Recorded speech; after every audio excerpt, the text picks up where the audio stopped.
without a prescription. Anything. Alka-Seltzer. It's the best. On any stomach.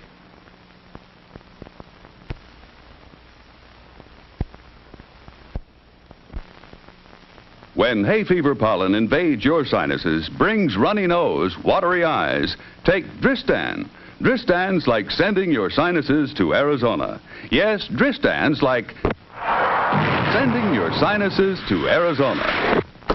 That is, Dristan helps you breathe free and easy, as if you were far away from pollen or allergy irritation. Yes, Dristan's like sending your sinuses to Arizona. Helps dry, runny nose, itchy, watery eyes. You see, Dristan tablets shrink swollen, congested nasal and sinus passages which cause runny nose and watery eyes. So you breathe free and easy fast. So when pollen invades your sinuses causing hay fever miseries, don't wish you could be in sunny, dry Arizona. Just remember, Dristan's like sending your sinuses to Arizona. Get Dristan decongestant tablets.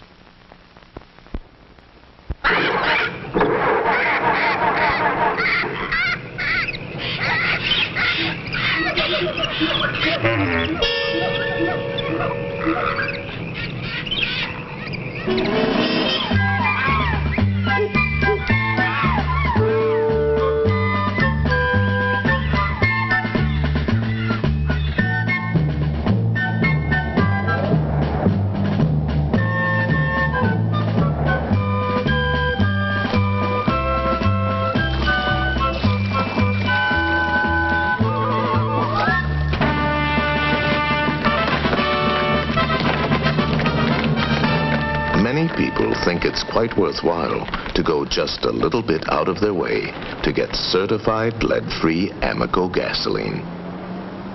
You expect more from American, and you get it. The American Oil Company.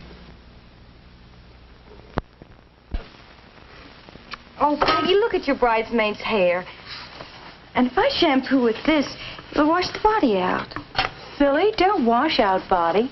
Cream in body with Luster Cream shampoo. Really? Luster Cream's in body. It's got more bodybuilding ingredients than any leading shampoo. Creamy lather. Dreamy body. Looks like you're next. Luster Cream, you've done it again.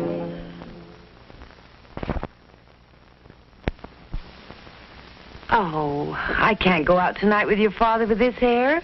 And my shampoo washes the body out. Don't wash out body, Mom. Cream in body with Luster Cream shampoo. Really? Luster Cream's in body. It has more body-building ingredients than any leading shampoo. Creamy lather. Beautiful body. New hairdresser, dear. No, new Luster Cream shampoo. And a very wise daughter.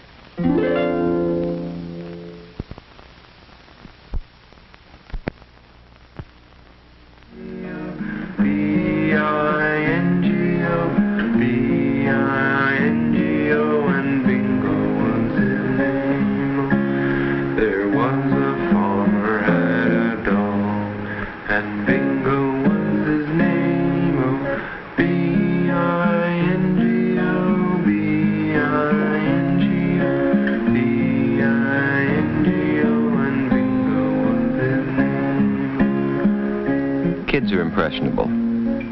That's why here at this station, we watch the programs and commercials your child watches carefully.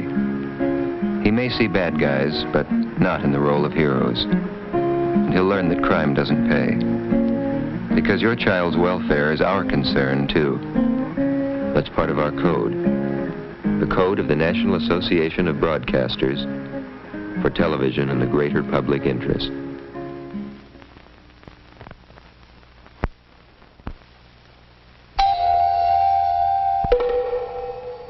This flat tire needs a man, but when there's no man around,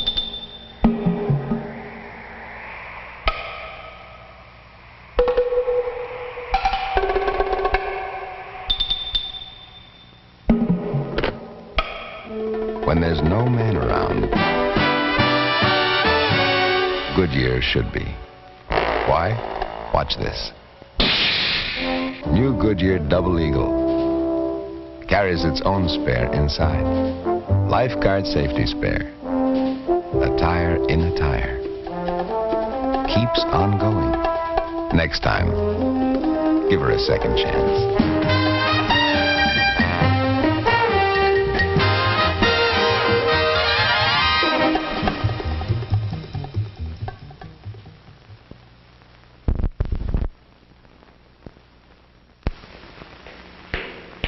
Mary Ann Lynch took off at 7:45 a.m., flew 2,949 miles, made 3 stops. And most of the trip still lies ahead. Now there are schedules to check, flight reports to make. A quick supper with friends before turning in. Next morning, on the go again at 6:15. Then St. Louis, Cincinnati. Finally, New York. Glamour job. Mary Ann has made dozens of runs like this, served hundreds of hot meals, greeted thousands of new people. It all demands a lot of charm and works out to a lot of Coke. Does Coca-Cola have the taste you never get tired of? Do we mean it when we say Coke is always refreshing? Is things go better with Coke after Coke after Coke just a slogan? Write Miss Mary Ann Lynch, Trans World Airlines, Box 7144, St. Louis, Missouri. She'll tell you.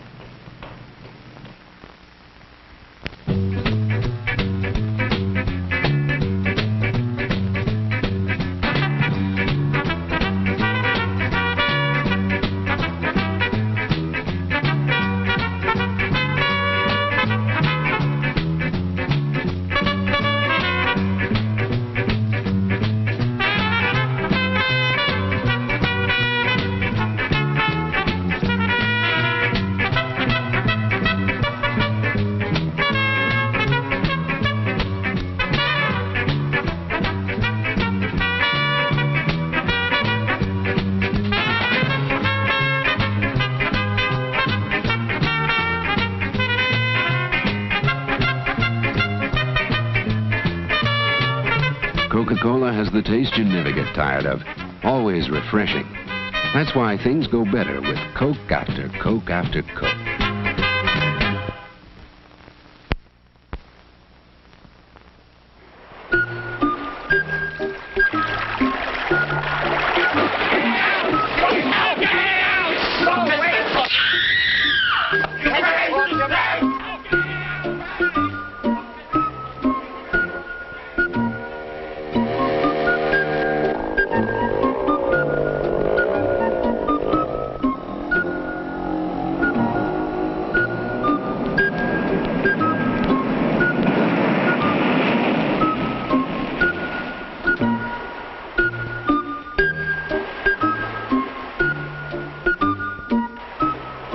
In the dull and commonplace occurrences of day-to-day living, one thing stands out as a completely unique experience.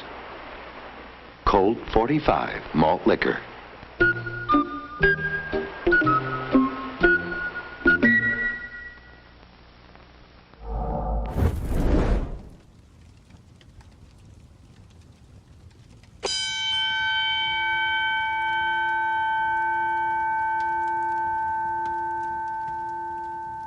Live from Sacred Death Studios in Los Santos, San Andreas.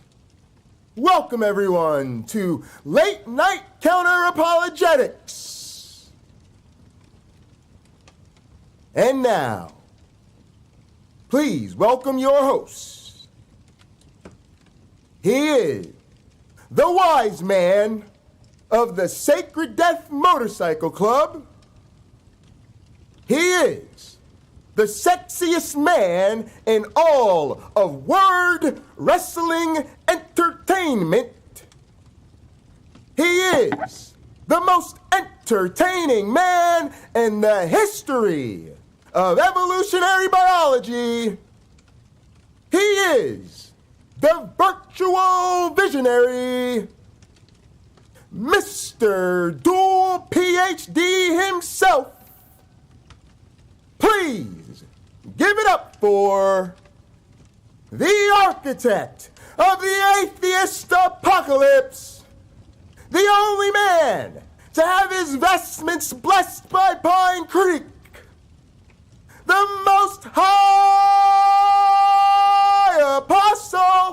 the cult of the Flying Man. He is none other than the Outlaw Prince, the one and only Jesus who can save us, Dr. Heartbreak J. Pocket Locker BUNDY!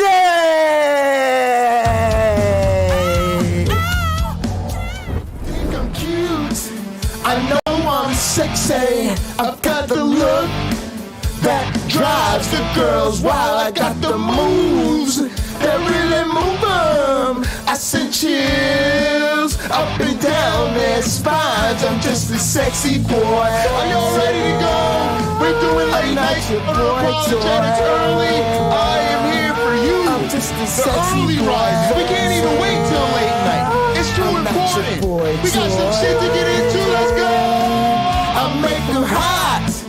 I make them shiver. Things get weak whenever I'm around. They see me walk, they hear me talk.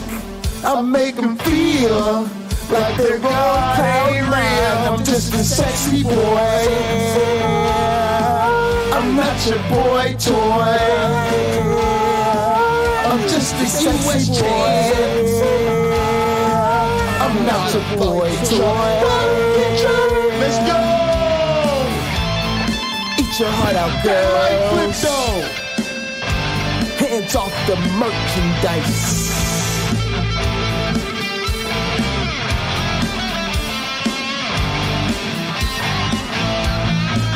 I'm just a sexy boy. I'm not your boy toy. I'm just a sexy boy. I'm not your boy toy. I'm just a sexy boy. I'm not your boy toy. I'm just a sexy boy. I'm not your boy toy. I'm just a sexy boy. I'm not your boy toy. I'm just a sexy boy. I'm not your boy toy. Oh, welcome. Welcome everybody to a very special edition of Late Night Counter-Apologetics. I've got some serious rumble going on, y'all. I got some fire going somewhere. Where's this fire? Oh, look at that. Oh, look at the fire, y'all. Look at the fire. That's where the fire is coming from. I didn't even know where the fire was coming from.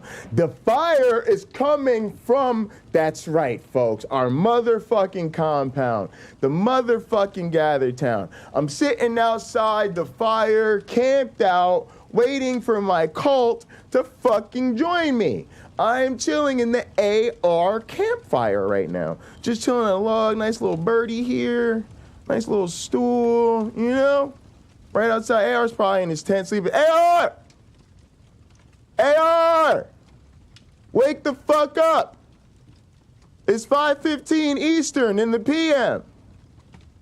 Yeah, wake your lazy ass up, nigga. Joel! Joel, I know you in there, Joel. Joel, wake your ass up, Joel. Joel Todd, I know you in there, motherfucker. Y'all some lazy niggas. Can't take these calls to the flying man. Oh, don't get in the fire. We got to make that unpassable so people can't be jumping in the fire, folks. All right, now look, let's catch a vibe before we hit this communion, and then we gonna go ahead and get started. Shot of Jers, pull up status. What the hell is going on? What's going on with this computer? There we go. Yeah, she be getting her hair done Tuesday. Where you going? Feet up, relaxing, sipping that Douce. If this was 2K shit, I could hit you on my two-way, or I could try to make you my new babe. I laid the dick down proper, it's a new day. Who ordered expensive lobster and souffle? That'll be me. Had to pull up in that CP3. Now do you love me, Lakeisha? Shot town to New Jersey, we gon' pull up, pull up. Hell yeah, I got the hook up. Anytime that you need me, we gon' pull up, pull up. Damn right, I got the hook up. And saying you gotta act brand new. Nah, I can't stand you. Had to bring you round just to show what the fam do. No text, no calls, no reasons to be involved. Young John Wall taking what's give it and get it off. Come on. What you doing, girl? A lot of time living in the moment. In the city with the gas roll for you. In the competition, we been them corners. Give me the light. City, so you know I'm about it. So you know I'm about it. I can tell you about it. Now let me tell you what you playing. No, I had to shout it. Days I'm in the hood like what it is. I might just slide up on you like what up, bitch. Cause you know I like to play with you. Come spend the day with you, come kick it, seeing what it do. You feeling comfortable, I make the move. But now it's different though, I guess it's cool. You wasn't shy about my love. Remember at school days when I picked you up. So now you fucked around and changed, almost messed it up. See, I ain't changed, baby, trying to catch a plane with you. Came back around to show you that I made for you. And here you go with the same old song on your weekend shit. I might just wish I never met her like call Tom is. But I ain't tripping, no. Stay up on the grind, we gon' get some dough. And you got that good ass brain, I had to let you know. I really wanna let you know. Tell me where you wanna go and what you wanna know. Whoa. What you doing, girl? Pull up on me like. A lot of time living in the moment like. Oh, I'm sorry, Carrie Ann. I have a sick animal too. Damn. Damn. A sick animal. Puke everywhere. What'd you eat? Fucking sick animals, man. Appreciate you, Carrie Ann.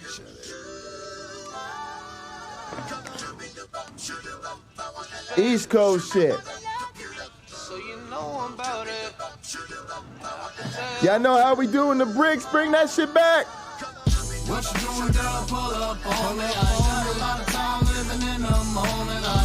In the city with the gas roll for you. Yes. Oh, thank you.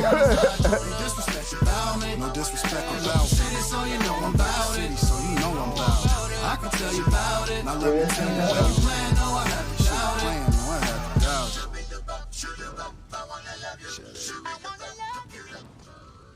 All right. I'll say you should be over here. Damn, son, where'd you find this? Where'd you find this? All right. Shouty. That's a good song, too. All right, y'all. Let's go ahead and do this communion.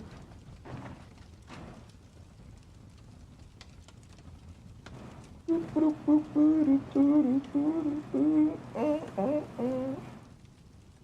robe is nice. I was happy when I got this robe. It's nicer than I thought it was. And a little bit lighter than my other one. The black and pink one is fire, though. I gotta get a couple more of those. I've been trying to order them. I tried to order 3 more robes. I'm gonna try to order my next 3 robes again.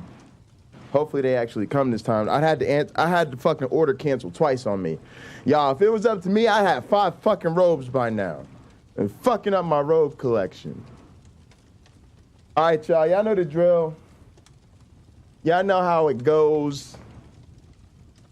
Please raise your glasses and hold on to your asses. Through him, with him, in the unity of the flying man.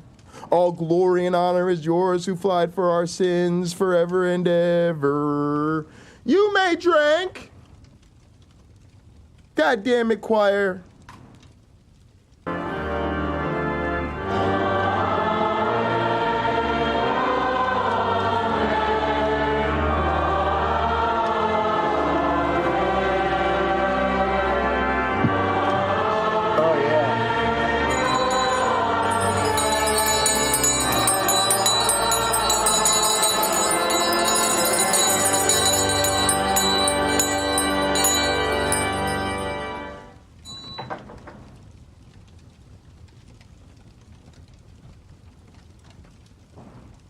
Perfect, perfect, perfect.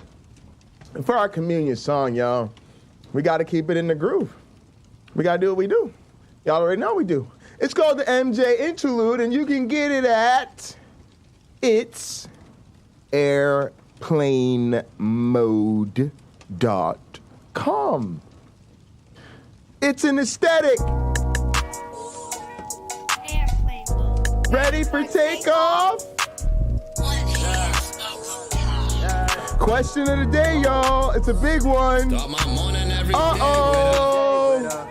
Uh-oh, the question of the day is trying to start some shit. I'm trying to ruin your Thanksgiving.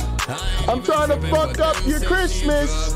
I'm trying to shit all over your Easter holiday. Holla at me.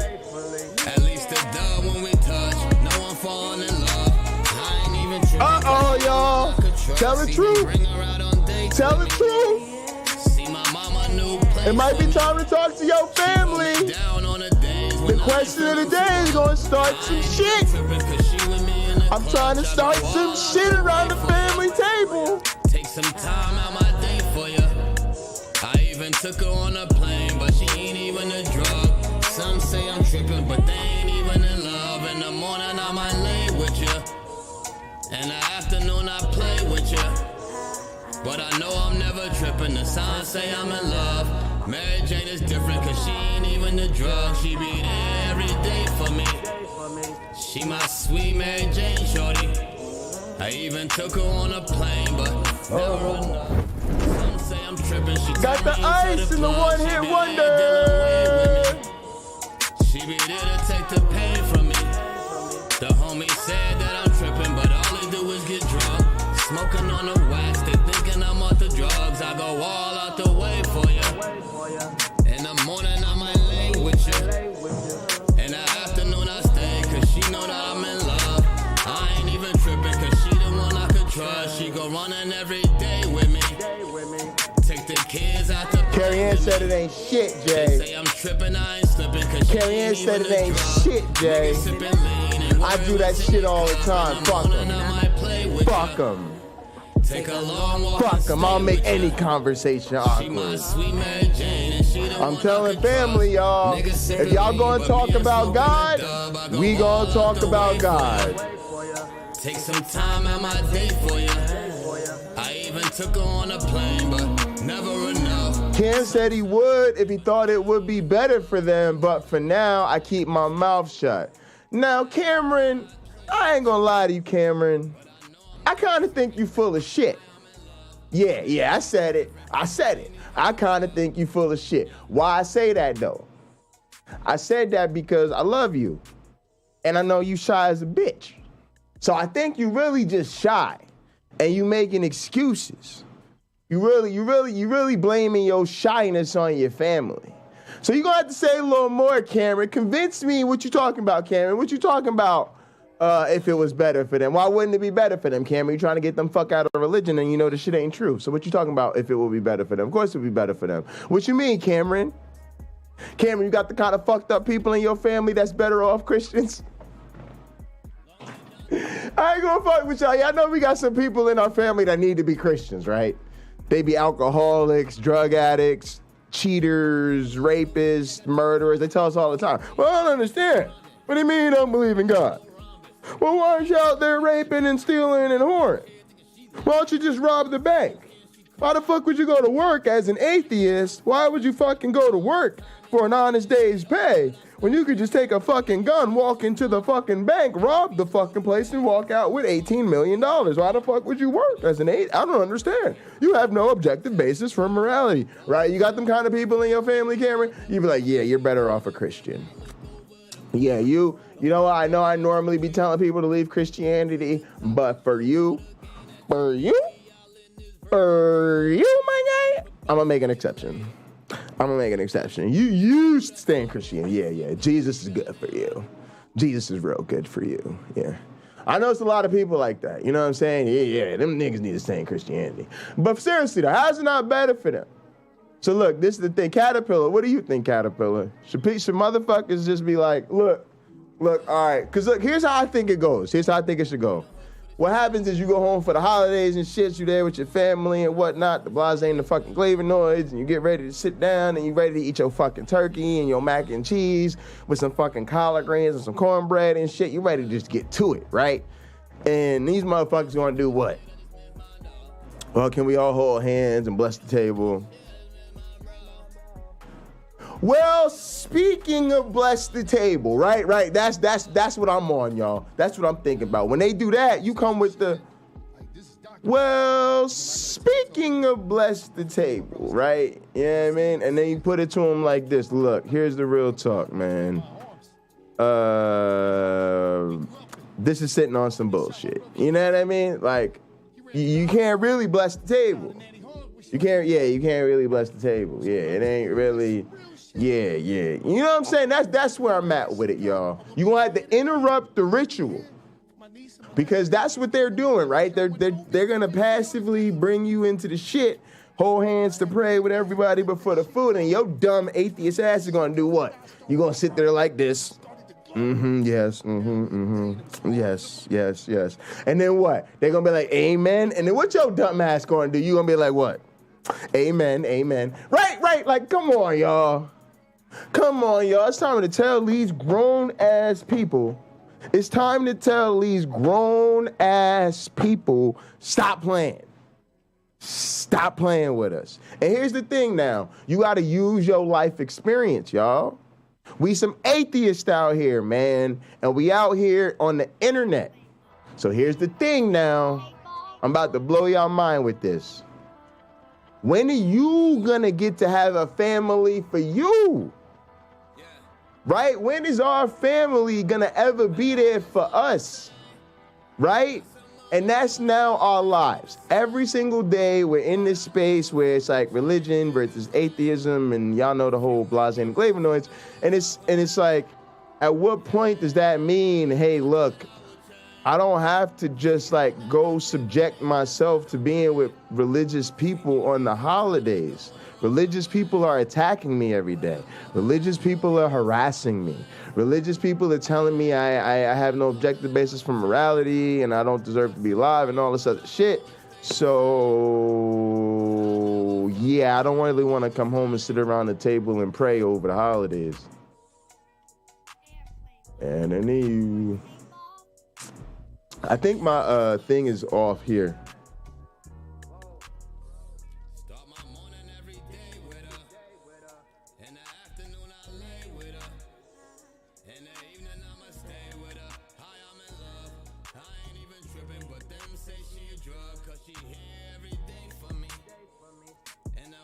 All right, it might be all right. It looks like it's okay. I'll be worried about my sound.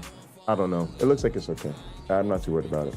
All right, but yeah, it sucks, right? It sucks because you're just passively being asked to like go along with it. And I'm like, wait a second, I'm an atheist. So that means one or two things. Like either y'all should not insist on doing religious fucking activities when I'm fucking around, or number two, I shouldn't have to come home for the fucking holidays. I should just be able to chill at home with my friends and family, the motherfuckers that's here for me day in and day out, so we could just fucking have a nice meal together, and y'all could go praise Jesus together, whatever the fuck y'all want to do. But I feel like I shouldn't have to be asked to participate in that shit. But yeah, it's interesting. So that's the question of the day, y'all. All right, let's go ahead and get into this motherfucking program. Smoking on the wax, they thinking I'm off the drugs. I go all out the way for you. Something to think about, y'all. Appreciate y'all. Caterpillar said my family was on me 20 years ago for being queer. Nothing left to talk to them about. Yeah, man. I feel you with that, Cat. I do. Like, I have a gay cousin, and it was a real issue. You know, she's made her peace with my grandparents, and I think she spent last Christmas with them or something. So, you know, they've tried to figure it out, which is good for them, you know. My grandparents try to be reasonable, you know, in spite of the bullshit they get from their religion. But that's the type of shit I'm talking about, y'all. Like, Are we really having these conversations, y'all? Think about this shit. It's 2022, y'all. Y'all know what that means? If you're like me, mid to late 30s or whatever the fuck, it's like we live in the fucking Jetsons time, right? Like it's literally 2022, y'all. It's the fucking Jetsons time, right? And like these motherfuckers are still like, you know, giving gay people a hard time and shit. It's crazy. So look, we're gonna get into this whole thing about America being all anti-science and shit.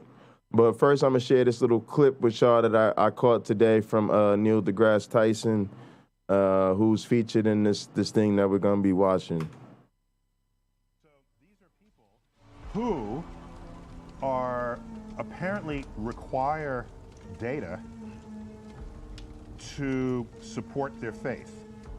I find that odd, right? Because then it's not faith, right? I mean, if you have religious faith, then whatever anyone says about the world wouldn't matter to you. If it does matter to you, then that's a different kind of contract that you're taking out on information. And that contract is, there could be data out there that would conflict with your religious philosophy, and then you'd have to go along with it. But that's not what actually happens. There's a pretense that data matters, and then they filter it, reinterpret it, ignore parts of it, slice and dice it so that it all fits in to the religious philosophy. So it requires blinders in order to make that happen. So these are people so good. Who I'm gonna let it play one more time. Apparently require data to support their faith. I find that odd. Right? Because then it's not faith, right? I mean, if you have faith religious makes faith, you unfaithful. Then whatever anyone says about the world wouldn't matter to you. If it does matter to you, then that's a different kind of contract that you're taking out on information. And that contract is, there could be data out there that would conflict with your religious philosophy, and then you'd have to go along with it. But that's not what actually happens. Now, see, this is the part I'm talking about, y'all. This is where we come in. I've realized that a big part of the reason we're still dealing with so many problems with religion has nothing to do with religion and religious people so much as it does the non-religious people who keep esteeming religious people who don't deserve it. And I'm sorry, like, yes, you should be respectful to people. Yes, you should treat them with dignity. But if you don't have the hard conversations with them, the truth is you're allowing them to bully you. And the truth is you're going along with it. You're smiling, you're nodding, you're hugging, you're loving, you're sharing and caring. You are giving them all the benefits of, full participation, full engagement, and they do not deserve it. And so we are never, I don't think we're ever going to friendly our way out of this. Because what happens is we're not holding them to the contract that Neil deGrasse Tyson is talking about. We're not saying to them, no, fuck that shit. If you want my respect, then you have to deal with the information that we have to all deal with as functioning adults. So I'm sorry, you want full respect? People aren't born to virgins. If your religion tells you differently, something wrong with your religion. It's not up to the rest of us to make you feel like somehow the shit that you're spewing is reasonable. It's your responsibility to spit reasonable shit.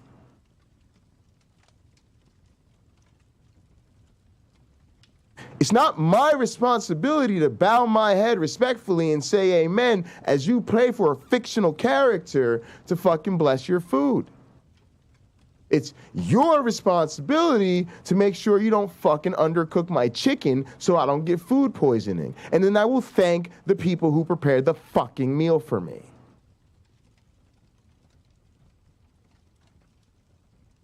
At some point, y'all, we gotta fight back. If someone is demonstrating and celebrating a worldview that dehumanizes you, and all you say is, thank you, please, can I have some more? At what point does it become your fault that these people continue to oppress you? After all, have you even let them know how outrageous their behavior is? Have you even ensured that they're aware of exactly how their behavior makes you feel?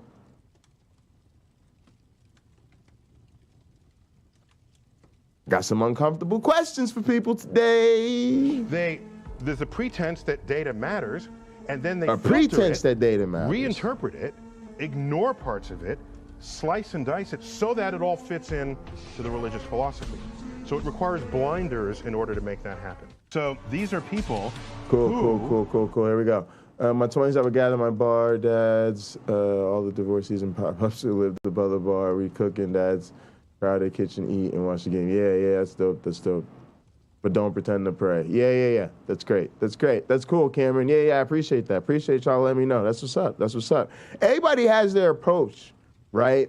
But you got to think about it. This is the thing. Y'all got to remember where I'm coming at with this thing, right? So when you grow up like a preacher's kid, preacher's grandkids, like I was, whatever it is, right? What you see your whole life is people taking these figures that you now see to be like more or less snake oil salesmen, charlatans, whatever.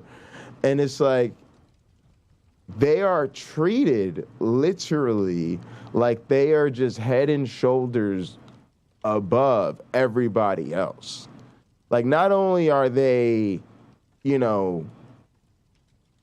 just afforded this sort of civility and respect, but it's just so much more than that. It's like this lavish praise for, everything they do. And they're great people, right? But I see the problem very vividly.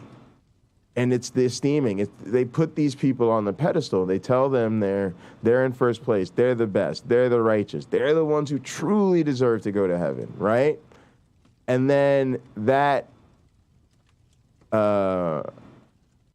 attaches a person's entire identity to that. That praise, that positive reinforcement, right? It's just positive reinforcement. That's what it gets down to. We just got to be honest with ourselves. When we're so great to these people who are just sitting on this bullshit, and then we're not confronting them with the reality of the situation, we are just providing positive reinforcement for very bad behavior. So it's tragic. All right, let's get into this. I don't know what the fuck is on my volume. What we now call fake news. Because of the internet, especially, this whole idea of what we now call fake news, alternative facts, has gotten bigger and bigger. You look at this history and it's like, no, we should have seen this coming. And we were softened up as a people to believe what we want to believe. This is irresponsible. Plus, it means you don't know how science works. People do not want to give up their cherished beliefs, especially cherished beliefs that they find comforting. We have this new infrastructure that I think is new, that I think is a new condition. In 1860, Southerners didn't say, oh no, there are no slaves. No, there's no slavery. The United States used to be the world leader in technology. But when you have this group of leaders, elected officials, who are anti-science, you're setting the U.S. back and then ultimately setting the world back.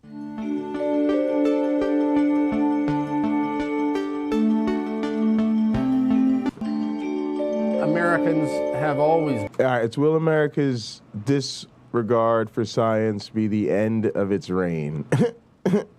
It's a sort of very presumptuous question, but all right. Been magical thinkers and passionate believers in the untrue.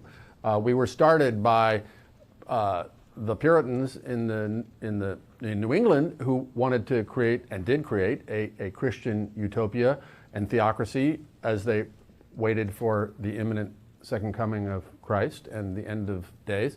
And in the South, by a bunch of people who were convinced, absolutely convinced, that this place they'd never been was full of gold just to be plucked from the dirt in Virginia. And they stayed there looking and hoping for gold for 20 years before they finally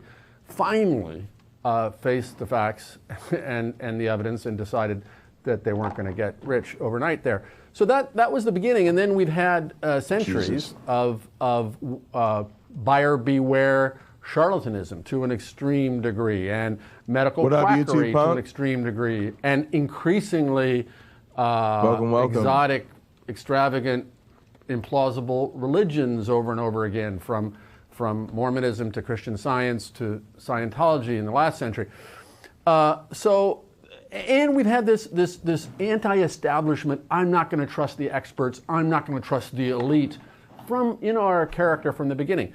Now, all those things came together and were supercharged in the 1960s when you were entitled to your own truth and your own reality. Then a generation later, when the internet came along, giving each of those realities, no matter how false or magical or nutty they are, their own kind of media infrastructure. We had entertainment, again, for our whole last couple hundred years, but especially in the last 50 years, permeating all the rest of life, including presidential politics, from John F. Kennedy through Ronald Reagan to Bill Clinton. So the thing was set up for Donald Trump to exploit all these various American threads and astonishingly become president. But then you look at this history and it's like, no, we should have seen this coming. The power of journalism. A mistake becomes truth. The print journalism is taking what I said and turning it into an article. So it has to pass through the journalist, get processed, and then it becomes some written content on a page. 100% of those experiences, the journalist got something fundamentally wrong with the subject matter. And just an interesting point about the power of journalists, I had people read the article and say, Neil, you must know better than that. That's not how this works. They assumed the journalist was correct about reporting what I said. Not that I was correct and that the journalist was wrong. Okay, this is an interesting power that journalists have over whether you think what they're writing is true or not. That was decades ago. In recent years, what I think has happened is there are more journalists who are science fluent that are writing about science than was the case 20 years ago. So now I don't have to worry about the journalist missing something fundamental about what I'm trying to describe. And reporting has been much more accurate. All right, you're good, YouTube punk. We'll see you in a minute. To report. However, there's something that has not been fixed in journalism yet. It's their urge to get the story first, the science story, the breaking news about a discovery. The urge to get it first means they're reporting on something that's not yet verified by other scientific experiments. If it's not yet verified, it's not there yet. And you're more likely to write about a story that is most extraordinary. And the more extraordinary is the single scientific result, the less likely it is that it's going to be true. So you need some restraint there, or some way to buffer the account. I don't want you to not talk about it, but say this is not yet verified, it's not yet this, it's not yet that, and it's been criticized by these other people anyway. So be more open about how wrong the thing is you're reporting on could be, because otherwise you're doing a disservice to the public. And that disservice is, they'll say, well, people out there say scientists don't know anything. Well, what gives you that idea? Well, one week cholesterol is good for you and the next week it's bad for you. They don't know what they're doing. That's on the frontier. On the frontier, science is flip-flopping all the time. Yes, if you're going to report from the frontier, it looks like scientists are clueless about everything. You take a few steps behind the line, where experiments have verified and re-verified results, that's the stuff for the textbooks. That's the stuff that is objectively true. That's the stuff you should be paying attention to. That's the stuff you should be thinking about laws and legislation related to that. Speak to journalists and say, we need a fair and balanced article. So if you say this, we will go to someone else with the opposite view. Where do you draw the line? You realize Earth goes around the sun, right? Oh yeah, of course. If someone says the sun goes around the Earth, are you going to give them equal time? Well, of course not, because that's just ridiculous. Fine. Now, how about how much column space you're giving to climate change? Well, there are scientists who say it's real, there's scientists who are not, so we're giving them equal time, equal space. Ridiculous. Are they equal in the literature? No. Are they equal in impact? No. Are they equal in any way? No. Except in your journalistic philosophy, you want to give more column space to something that is shown to be false by the consensus of observation and experiment that's out there. And you think you're honoring your journalistic credo, but you're not. Not on that level. For me, that's huge. It's like, and this is the thing that's fucked up about the internet, is that's exactly what we do on the internet. Let's have a flat Earth debate with the fucking flat earther and a non-flat earther, and somebody's got to be the fucking dipshit that's got to get up here and debate that the Earth is round today. Let's have an evolution versus creation debate, right? I mean, it's just ridiculous. It's fucking ridiculous. Some straight alternate reality bullshit. But there's no regulation on the internet. There's no board of education. There's no fucking nothing. So somebody's got to show up, punch these people in the mouth. But we should start reminding them and everybody that believes like they do that they are literally just the dumbest people about. It's like saying the sun goes around the Earth, as far as I'm concerned. That's patently absurd to you. So you got to know where you draw that line. Because when matters of science, it's not simply what's the other opposite opinion I can get on it. Look to see how much scientific agreement has descended upon that statement. And if there's not much agreement, then fine, talk about the whole frontier. There's plenty of that. Just go to any scientific conference. There, the Sal Cordova is exactly. That's where you'd get it. It's going to fuck us all. The moment something enters absolutely fuck the canon of objective knowledge and objective truths, and that's the kind of emergent truth that we have with climate change. Humans warming the planet. That's the kind of agreement we have in scientific research. Oh, you think it's some other way. You want it to be. That's odd. If you went to your doctor and you have some ailment, the doctor says, you take this pill, which 3% of all research says will cure you, or you can take this pill, which 97% of all research says will cure you. Which one are you going to walk away from the doctor's office with? The 97% pill, of course. Yet you walk out of there and say, oh, I believe the 3% who say we're not warming the planet. This is irresponsible. Plus it means you don't know how science works. Because of the internet, especially, this whole idea of what we now call fake news, alternative facts, has gotten bigger and bigger. And it Let's just think about that for a second. Plus it means you don't know how science works. And that's what we deal with so much in this community. People who don't know how science actually works. It just gets unfolded in real time online within minutes and hours, and we have to jump on it fast. What the skeptical movement has developed is a set of tools with particular claims that are on the margins of science, like creationism, intelligent design theory, the anti-vaccinations, the Holocaust revisionists, all these conspiracy theories and so on, all these alternative medicines. And, there's a whole hundreds and hundreds of these claims that are all connected to different sciences. But the scientists in those particular fields are too busy working in their research to... And that's a fucking problem. Because the general public is not equipped to fucking counter these fucktards. They don't know what the fucking terms are, and they don't have the ability to assess the claims and deconstruct them for people. even the skeptics and people who do that, they don't have the proper scientific background to really, you know, get into how science is really done. So some people like me, scientists, need to fucking recognize they gotta send some motherfuckers out here to fight. To bother with what these claims are, because the claims really aren't about those fields. They're just hooked to them.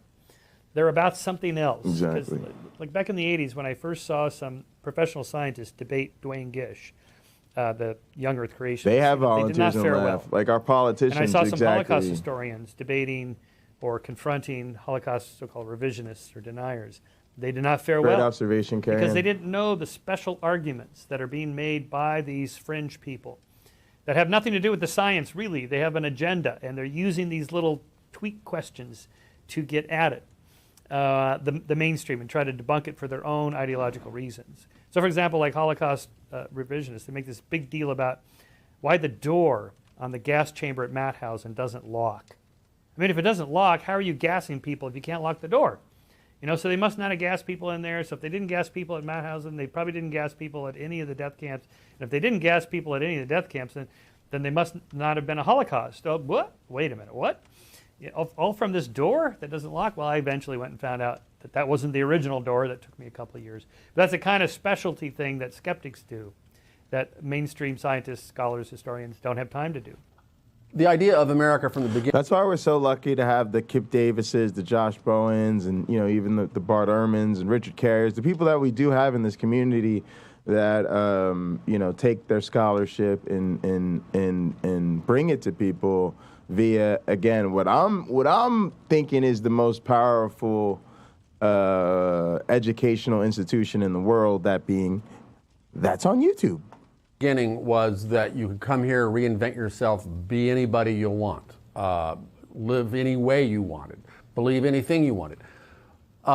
Until, for the first few hundred years, like everywhere else in the world, celebrity and fame were a result of some kind of accomplishment or achievement. Sometimes not a great accomplishment or achievement, but you did something in the world to earn renown. All right, guys, hang on. Really, let me I think I need to take Sam out. Hang on. Because he's sick. Was the key place that invented the modern celebrity culture, which was, beginning a century ago, more and more not necessarily about having won a war or led a people or written a great book or painted a great painting, but about being famous, fame for its own sake. We created that. We created Hollywood. We created the whole culture industry, and that then became what I call the fantasy industrial complex, where certainly in the last few decades, more than ever, more than anybody thought possible before, fame for its own, fame itself, however you got it, was a primary goal for people. And again, as so many of the things I talk about in Fantasyland, more, not uniquely to America, but more here than anywhere. So, and then you get reality television, which was this unholy hybrid of the fictional and the real for the last now generation, where that blur between what's real and what's not is pumped into our media stream willy-nilly. There are now more reality shows on television than there were shows on television 20 years ago. If you look at the history of what happened to Darwin when he published, what would you call that? Yes, he was hugely attacked at the time. And it's often a case of people do not want to give up their cherished beliefs, especially cherished beliefs that they find comforting. So it's no good for Richard Dawkins to say, you know, let us stand on the bold, bare promontory of truth and, you know, acknowledge the basically nothingness of ourselves. People don't find that cozy. So they will go around the block not to do that. And that's very understandable and human. And religious thinking, you know, the idea that there's somebody bigger than you out there who might be helpful to you if certain rules are observed, that goes back so far. It's probably, we probably have an epigene or something, or a cluster of epigenes for that. And you see it a lot in small children, you know, that there is a monster under the bed, but, and you can't tell them there isn't. They don't find that reassuring. What you can tell them is, yes, there is a monster under that bed, but as long as I put this cabbage right in this spot, it can't come out. Like all humans, Americans suffer from what's called confirmation bias, which is, oh, I believe this, I will look for facts or pseudo-facts or fictions that confirm my pre-existing beliefs. Americans, long before psychologists invented that phrase, confirmation bias, had that tendency. Again, at the very beginning. I've never been to the New World. Nobody I know has been to the New World. I've never really read any firsthand accounts of the New World, but I'm going to give up my life and go there because it's going to be awesome and perfect. And I'm going to get rich overnight and or create a Christian utopia. So we began that way, and that has kept up. I just want to believe what I want to believe, and I'm not going to let, and don't let your lying eyes tell you anything different. When science is telling you something that you really find very inconvenient, and that is the history of global warming and the changes that we are certainly already seeing around us. First of all, it was denial. It cannot be happening. Now there's grudging admission as things flood and droughts kick in and food supplies drop and the sea level rises and the glaciers melt big time. I have seen that, been there. You can't deny that it's happening, but you then have to pretend that it's nothing to do with us. So therefore so we don't have to change our behavior. That's the thinking around that. If we ignore that science and sort of put our head in the sand and think it's all about vegetation management, we're not going to succeed together protecting Californians. Okay, it'll start getting cooler. You just watch. I wish science agreed with you. Hey, well, I don't think science knows, actually. And that can get very entrenched until people see that by trying to solve the problem, jobs can be created and money can be made.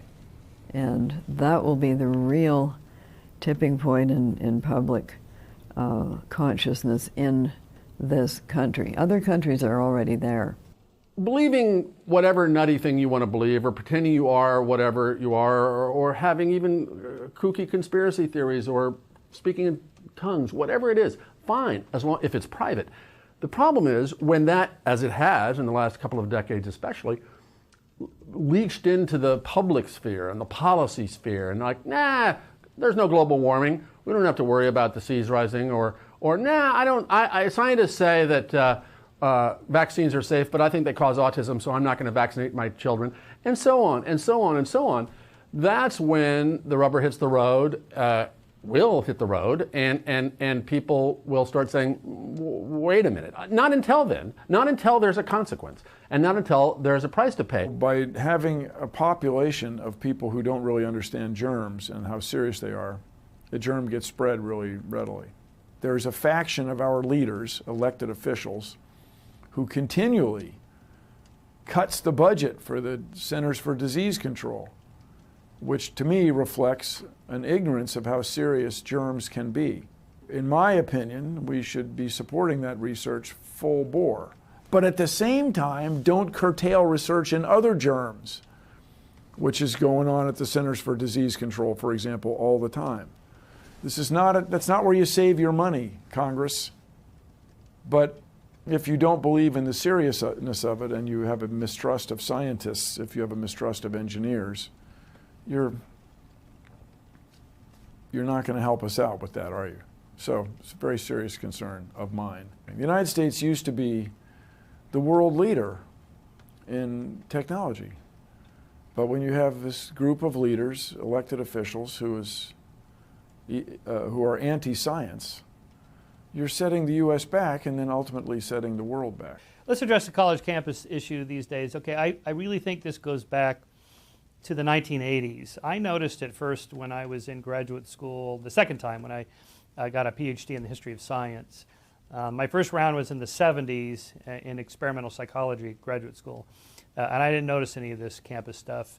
In the late 80s, when I was in my doctoral program, because history deals a lot with literature, the kind of postmodernist deconstruction of what texts mean was really taking off. And so I initially thought, what is this? But okay, I'll give it a shot. I'll keep an open mind here and just try to follow their reasoning.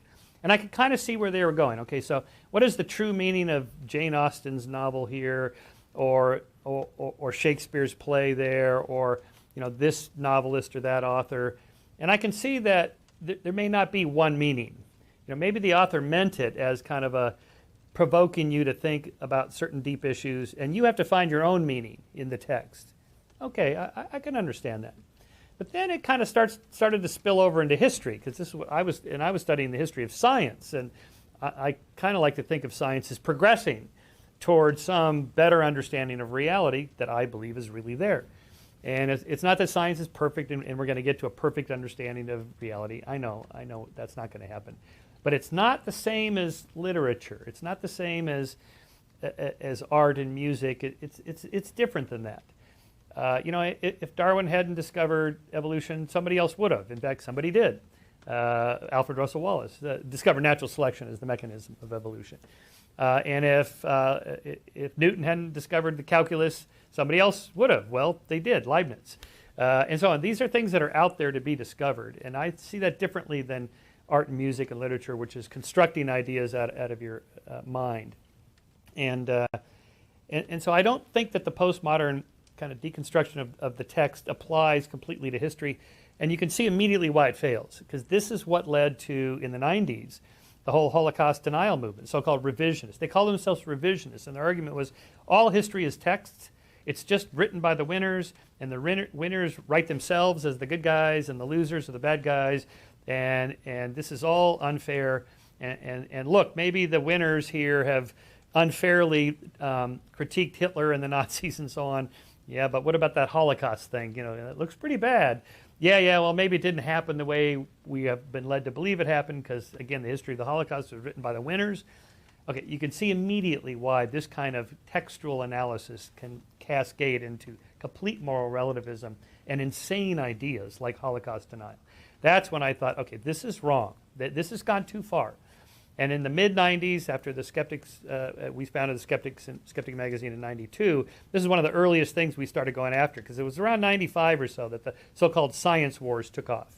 And that, science is just another way of knowing the world, no different and no better than any other way of knowing the world. Wait, time out. What was that part about, we're just like everybody else?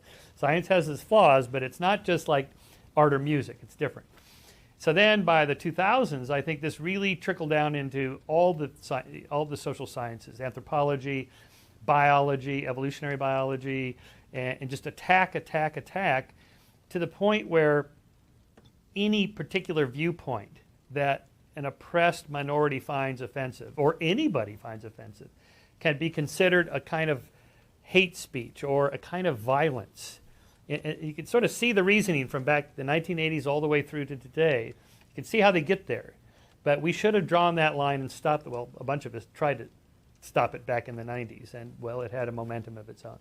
What has happened, what has been enabled in the last 30 years, first through deregulated talk radio, where you didn't have to be fair and balanced anymore, then national cable television, Fox News comes to mind, and then, of course, the internet as well, where these more and more, not just politically different points of view, but these alternate factual realities could be portrayed and depicted. We've been in that state now for 20 years or more. And so, we were softened up as a people to believe what we want to believe. But then we have this new infrastructure that I think is new, that I think is a new condition. So there's a history of, I believe this, or I believe this, or slavery is good. No, slavery is bad. Those are disagreements. But in 1860, Southerners didn't say, oh no, there are no slaves. No, there's no slavery. That's the condition we have now. That is the Kellyanne Conway Donald Trump situation where and Republican Party situation before Donald Trump ever came along, where we say, no, there's no climate change, or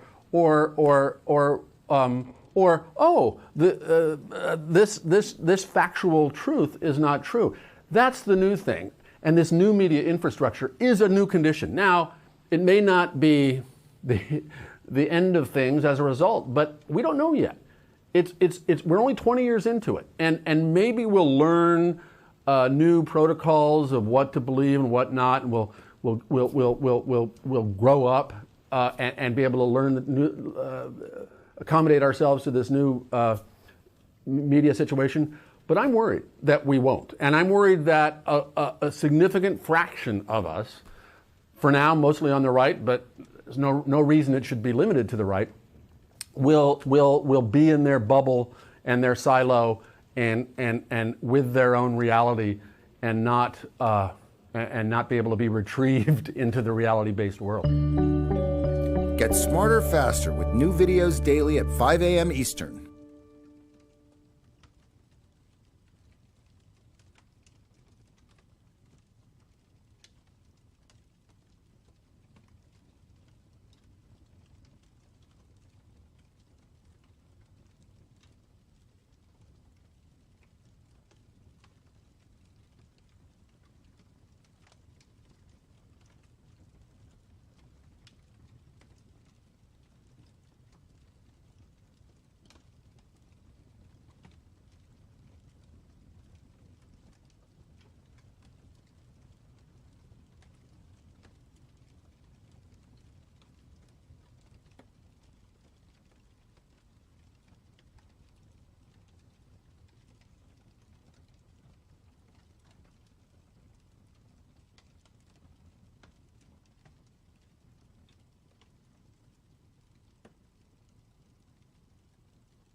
It's too terrifying.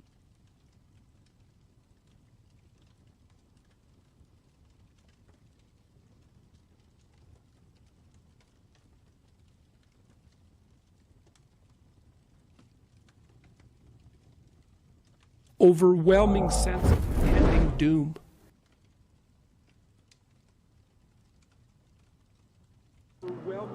He's all right. Sam, come here. Come here.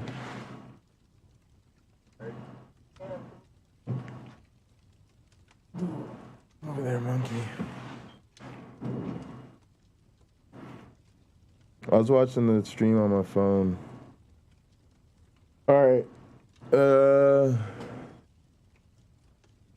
So yeah, y'all, I think that I wanted to do that tonight because of just sort of like a lot of the anti-science stuff I feel like we deal with in this community. I felt like you heard a lot of different voices there that were able to speak to it. And I'm struck by the comment, you know, of course, that they won't give it up until there are consequences. Yeah. I don't have the Sam cam going today, and I'm not going to set it up because he's not feeling good. I'm probably actually going to put him to bed early.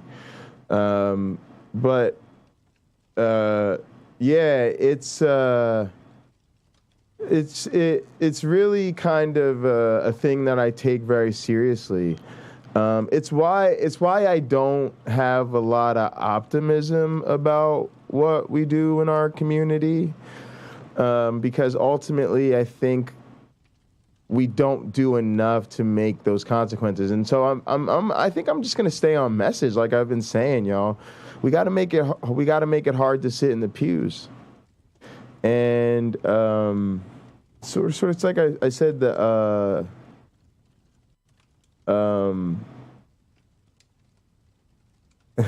Sucks playing tug of war with an invisible monster.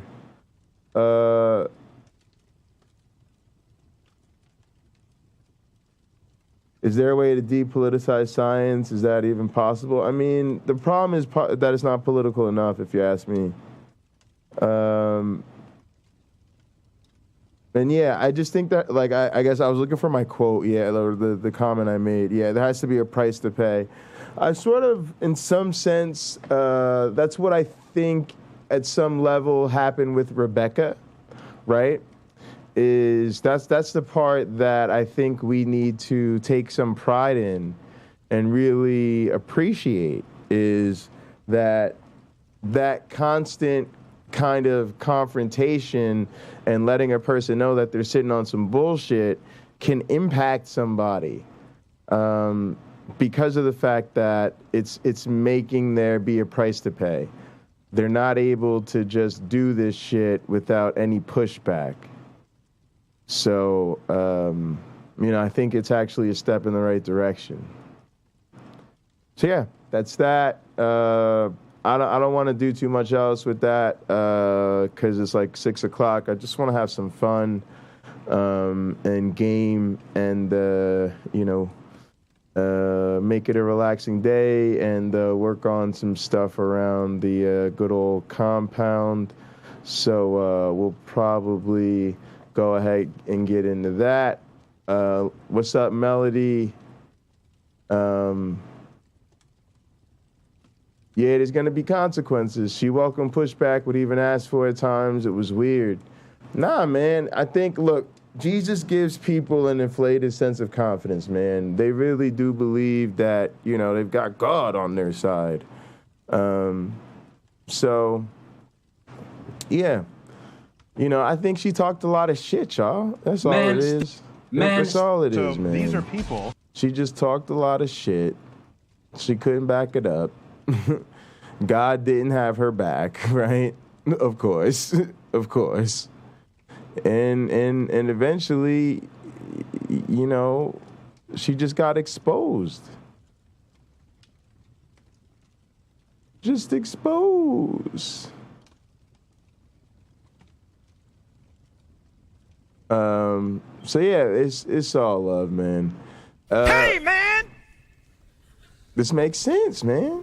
This makes sense! It's not that crazy, y'all, We had to lay it out there for him. So I think we gotta keep doing that. And that's what I'm saying, y'all. And also, y'all gotta understand, man. Yes, exposed. Like, eventually, cause people like us were calling her out. Like, she's just playing the nice girl gimmick. She ain't really got nothing. We started applying that pressure. Look, she gonna have to improve her education. Everybody's letting her know, look, she don't know what she's talking about. And there were so many people, right? Remember the interview with Nidamos, y'all? Come on now. Nitty damn near barbecued that hoe. Like, cause why? Sitting on some bullshit. And he just let her bring it on out. Right? And she gave away the whole game, and she was always doing that shit. And then, James with the child abuse thing. It was just a lot of different stuff and this is how it should be. So my point is this, y'all. As Word Wrestling Entertainment, we need to have victims. People need to know when the call to the flying man comes for you, man, we trying to take you out, man. It's not a game, like, man, so bon voyage. And it's a whole lot of other people that need to start making content. So, I'm here for it. I'm all about shutting people down. Fuck out of here. It's the motherfucking internet. We taking this shit over. So, if you don't like it, that's exactly what the fuck you should do. Get the fuck out the way. And if you don't, then we might just target you. All right, I'm hooking everybody up with 1 million pocket change because we got to 100 chats on the day. Appreciate y'all. Done? Victory, victory, victory, victory, victory, victory, victory. Exactly, victory. That's exactly what I was thinking when I first heard the news. I said, I don't really see a problem. I really don't. It's kind of how it should go. All right, let's get up in here and see what's going on. Chilling by the fire, definitely nice. I want to get up in my Pinochle lounge. Let me put on some music. Actually, I know what I'm gonna do. I'm gonna switch us over to the casino early. Let's do that. Let's go live on the casino, y'all. Hang on a sec.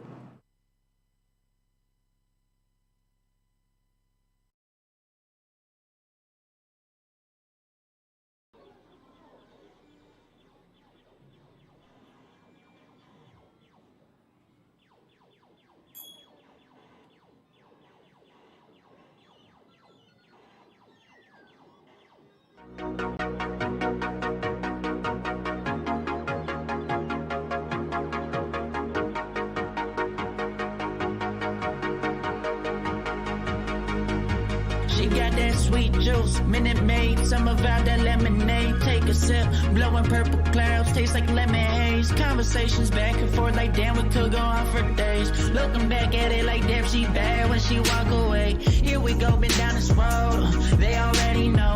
When we go on tour, I'll take you anywhere you wanna go. People talk about us like they understand just what this is. I just wanna give you all you want and then the double it. They all say I'm way too young, maybe I'm just ignorant. I won't find nobody like you on some real shit. Spend a couple hours on the phone. Hey, I don't wanna let you go. I'll be all about you, babe. I'll be all about you, babe. Saying so unless you don't know, they won't find what we got and that gon' drive me crazy. No need to rush, I'ma still be here tomorrow. Had to take my chances, baby, I just struck the lotto. And I be so gone, don't know where I go wrong. Don't remember last night, I blame it on the bottle. And I'm just living life, I would rather not question it. All the time invested, you could see that we was next to win. Over anything, I'll still be right here when they gone. I just had to put you in the sun, don't get me wrong. They all say I'm way too young, baby, I'm just ignorant. I won't find nobody like you on some real shit. Spend a couple hours on the phone. Hey, I don't wanna let you go. I'll be all about you, babe. I'll be all about you, babe. Saying so unless you don't know, they won't find what we got and that gon' drive me crazy.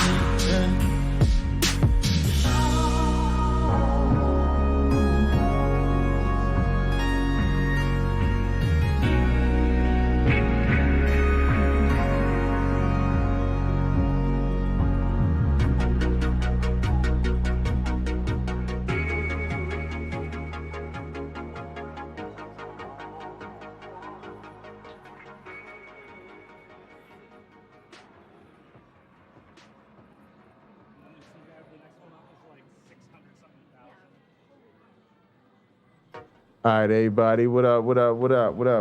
Y'all got literally like 2 minutes to head to the casino, man. I'm shutting that pocket locker machine down all the way down, man.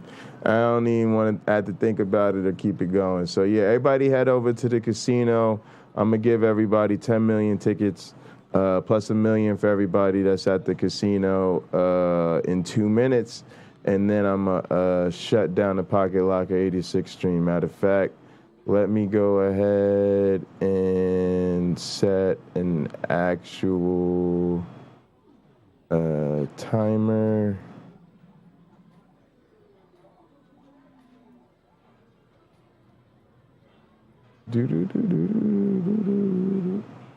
Where's my list? Here we go. Boom, timers, 2 minutes, bang.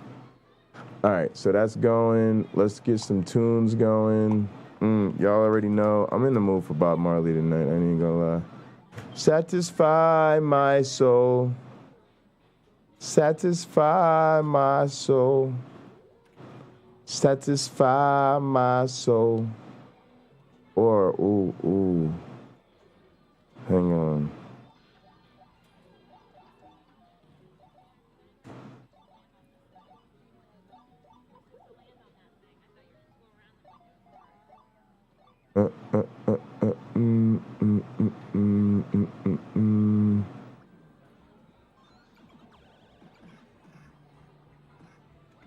Hang on, let me get my man,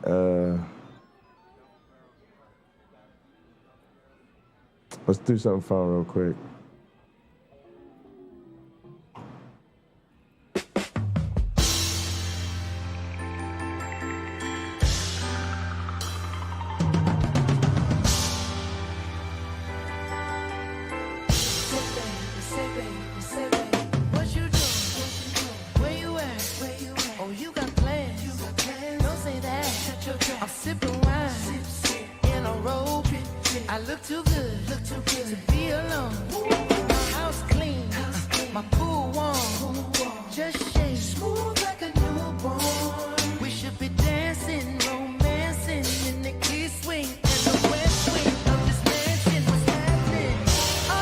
Yeah, he gonna have to call in. He gonna have to call into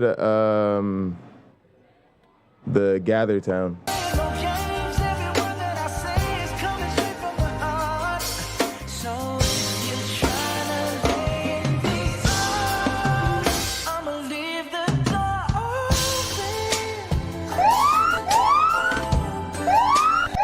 All right, that's it. Hang on. That's it. That's the timer. That's the timer. Yeah, you gotta call me on the, hit me on the Gather Town. Hang on, let me turn off the pocket locker machine. Guys, the Casino Theater and Arcade link is in the description. If you're on Pocket Locker, the Casino Theater and Arcade link is in the description. All right, let's turn that off. See y'all later. Poof.